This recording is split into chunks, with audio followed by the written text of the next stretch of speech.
Latest on the transfer rumors, Mamelodi Sundowns are assessing the former Bafana Bafana striker Lemo Motiba. Striker was once linked with Wydad Casablanca, coached by Rulani Mkwena, the former Mamelodi Sundowns coach. Bosch FC want to sign the TS Galaxy midfielder Thabo Kiba. Orlando Pirates are also interested on a deal to sign this player. And as things stand, Stellenbosch FC are looking to sign this player.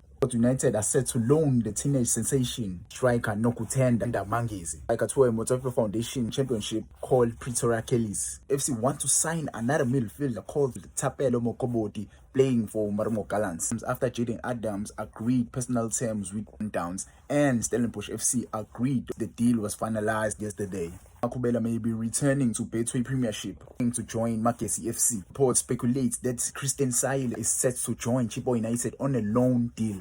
Deal with Amakosi ends in June 2026. He is set to join Chippa United on a loan deal. Tabocele is currently in South Africa and two teams have been rumored to sign Tabocele.